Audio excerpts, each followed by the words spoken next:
AI ने graphic design industry में काफ़ी मेजर ट्रांसफॉर्मेशन किया है, लेकिन डिज़ाइन क्रिएट करते टाइम सबसे मेजर प्रॉब्लम ये आती है कि हमारे प्रोडक्ट के डिज़ाइन और टेक्स्ट को, मतलब कि आइकन्स वगैरह जो होती है, इसे ये बेकार कर देता है। चलो दिखाता हूँ कैसे। Alright, so this is my computer screen, जहाँ पर मैंने ये प्रोडक्ट डाला था कि इस प्रोडक्ट को हमें बनाना है कुछ इस तरीके से।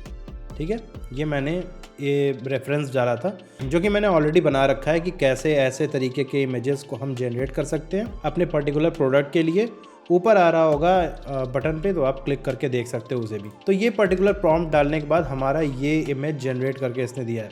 वेल एंड गुड, सब कुछ सही लग रहा है, बट यहाँ पर अगर देखा जाए तो मैं ओरिजिनल इमेज आपको दिखाता हूँ। यहाँ पर अगर मैं आपको दिखाऊँ तो यहाँ पर जैसे इसने अप टू को अपटे कर दिया है, 72 को T2 कर दिया है, और यहाँ पर डीप मॉइस्चराइजिंग जो लिखा हुआ है, ये सारी चीज़ें काफ़ी हद तक बेकार हो गई हैं।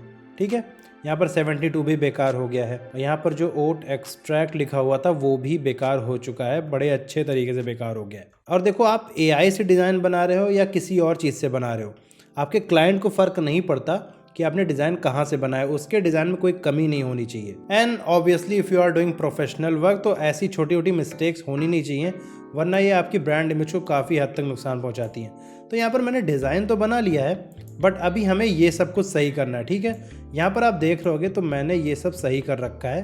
Up to 72 hours hydration, deep moisturising, यहाँ पर ओट एक्सट्रैक्ट भी मैंने करेक्ट कर दिया है। तो ये सब कैसे हुआ?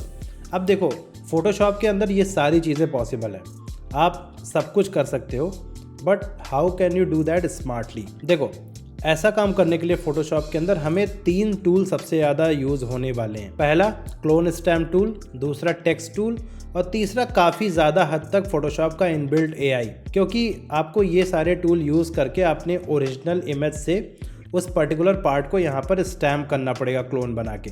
तो काफ़ी हद तक तो वो सारी चीज़ें ईजी हो जाती हैं।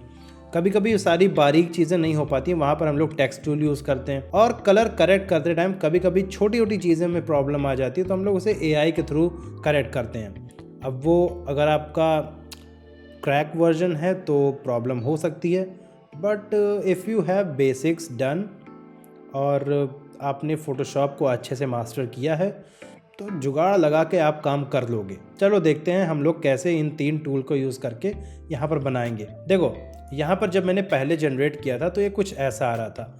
ओट एक्सट्रैक्ट को देखो, इसने आर को कैसे बना रखा है, एकदम सिग्मा सा बना दिया। लिपिड्स कॉम्प्लेक्स वगैरह तो सब कुछ सही है, बट यहाँ पर ये एक आइकन में प्रॉब्लम आ रही है, ये दोनों आइकन्स में प्रॉब्लम आ रही है।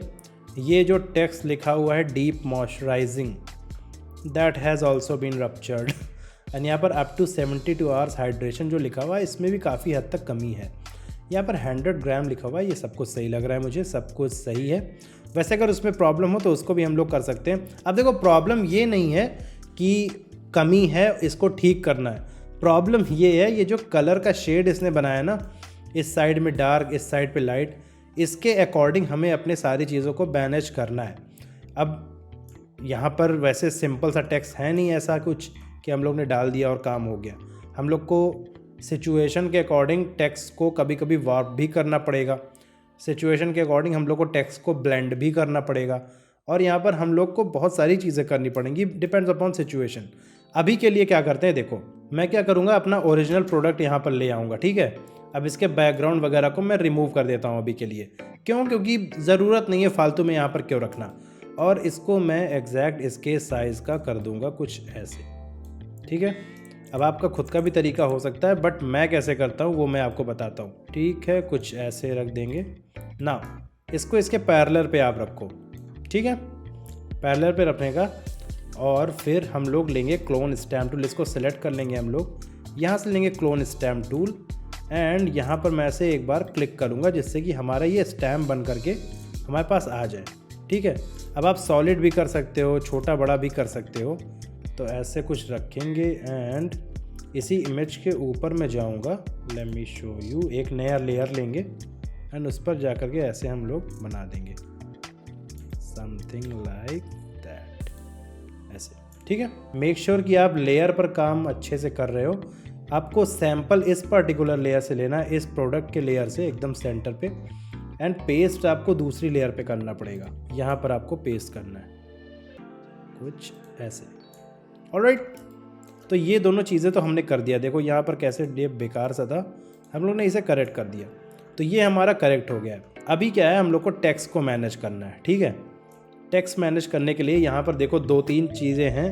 अगर आप चाहो तो मैंने AI के थ्रू इसको हाइड कर दिया। किया कैसे, मैंने मार्की टूल लिया, इस पर्टिकुलर ओरिजिनल इमेज को सिलेक्ट करके ये सिलेक्शन बनाया एंड यहाँ पर मैंने जनरेट फिल पे क्लिक कर दिया, तो इसने पूरा सब कुछ उसे हाइड कर दिया एंड वहाँ पर जो भी कलर उसे फिल करना था based upon that light and gradient, उसने उस तरीके से वहाँ पर अच्छे तरीके से फिल कर दिया।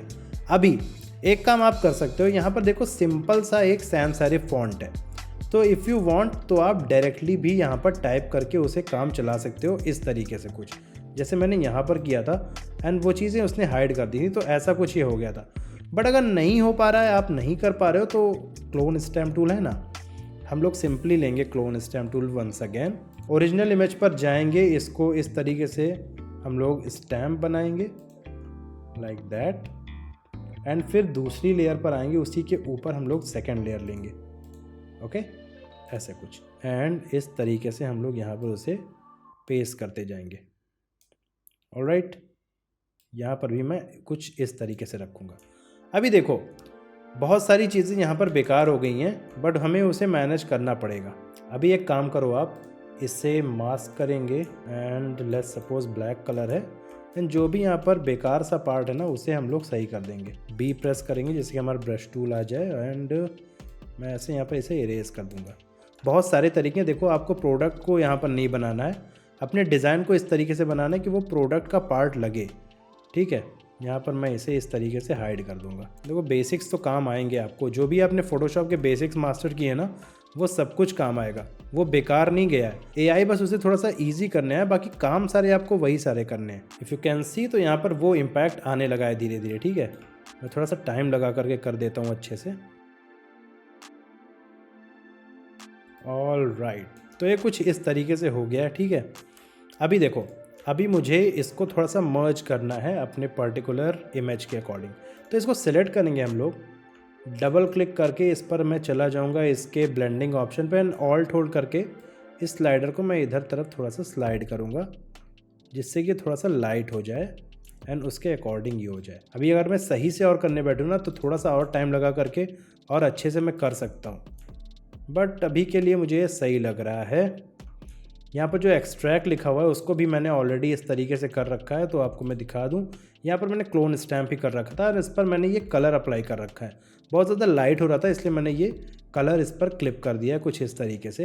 एंड जब सारा काम हो जाए तो अपना ये प्रोडक्ट हम लोग हटा देंगे एंड इफ़ यू वांट तो आप कैमरा रॉ फिल्टर भी अप्लाई कर सकते हो, कंट्रोल ऑल्ट शिफ्ट ई प्रेस करके and shift control A press करके हम लोग कैमरा रॉ फिल्टर अप्लाई करके अपना जो भी डिज़ाइन है ना वो फाइनल एक्सपोर्ट कर सकते हैं। Let me apply camera raw filter जल्दी से। ऑलराइट, तो ये अभी मुझे एकदम बढ़िया लग रहा है, ये हमारा काम चला देगा अच्छे से। ठीक है, और इसी तरीके से हम लोग डिज़ाइन को मैनेज करते हैं फ़ोटोशॉप के अंदर। AI आपकी हेल्प तो कर देगा, बट जो बेसिक्स आपने मास्टर किया है, जो फ़ोटोशॉप के कॉन्सेप्ट्स आपने मास्टर किए हैं, वो अगर आपको ज़्यादा अच्छे से आता है तो आप फ़ोटोशॉप का बेटर यूज़ कर पाओगे। इतना ज़्यादा ईजी भी नहीं होने वाला है AI के आने से काम कि आप सब कुछ AI से करवा लोगे। AI आपकी हेल्प ही करने के लिए आया है, प्रोवाइडेड कि आपको बेसिक्स और सॉफ्टवेयर की अच्छी खासी नॉलेज हो। तो जो आपने ऑलरेडी सीखा हुआ है ना, वो बेकार नहीं हुआ है। AI बस उसी नॉलेज को आपके थोड़ा सा ईजी करने आया है कि आप ज़्यादा टाइम वाला काम कम टाइम में कर लो। ठीक है, so that is guys for this video. किसी ने डिमांड किया था कि भाई ये बताओ कि कैसे इसे हम सही कर सकते हैं, जो भी AI इमेज में बिगाड़ता है उसको। तो मैं मिलता हूँ नेक्स्ट वीडियो में किसी और टॉपिक के साथ में, तब तक के लिए थैंक्स फॉर वॉचिंग और बाय।